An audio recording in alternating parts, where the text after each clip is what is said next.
Alright, let's dive into something that's both haunting and thought-provoking. Demons, a film that's not just a story but a layered metaphor for the complex relationship between Russia and Ukraine.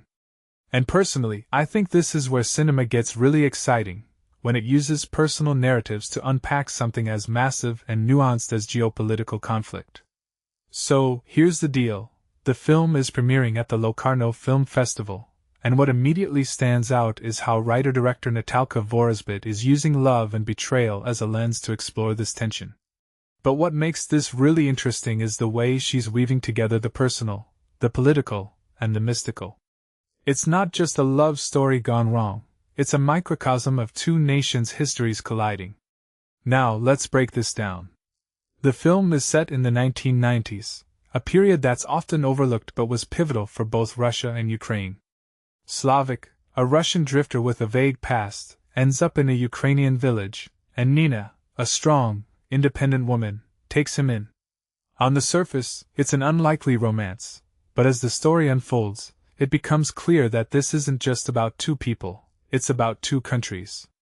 What many people don't realize is how deeply intertwined these nations' histories are, and the film uses this relationship as a metaphor for that complexity.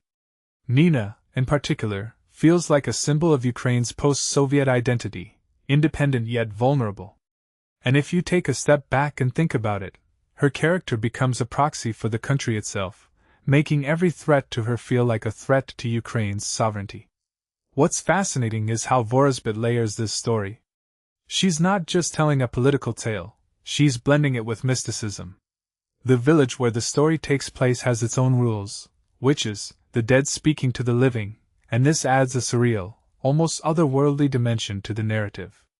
In my opinion, this mystical element isn't just for show, it's a way to explore the unseen forces that shape history. It raises a deeper question: how much of conflict is driven by the tangible, and how much by the intangible, the myths, the memories, the ghosts of the past? One thing that immediately stands out is the film's three interconnected levels. There's the personal, a man and a woman navigating love and betrayal. Then there's the socio-political, their relationship mirroring Russia and Ukraine's fraught dynamic.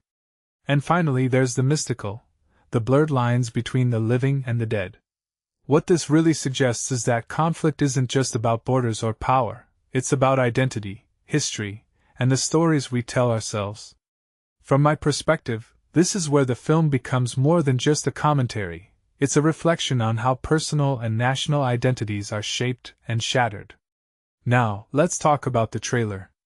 It's not what you'd expect from a film called Demons. There's no exorcism, no dramatic confrontations. Instead, it's intimate, almost quiet. But that's what makes it powerful. It's like the calm before the storm, and you can't help but feel that something is about to break. A detail I find fascinating is the focus on fire in the belly. It's not just a phrase, it's a metaphor for the passion, the anger, the unresolved tensions that fuel this story.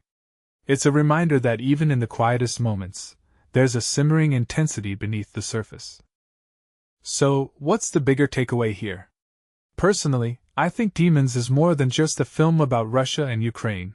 It's a meditation on how history, identity, and mythology intertwine to shape our present. It's a story that forces you to look beyond the headlines and see the human, and the supernatural, forces at play.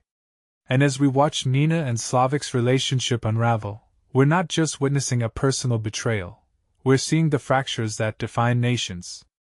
This raises a deeper question: can we ever truly exorcise the demons of our past, or are they always lurking, waiting to resurface? That's the question I'll leave you with, and honestly, I don't have the answer. But that's what makes this film so compelling. It doesn't give you easy answers, it just invites you to think, to feel, and to question. And in a world where conflict often feels black and white, that's a rare and powerful thing.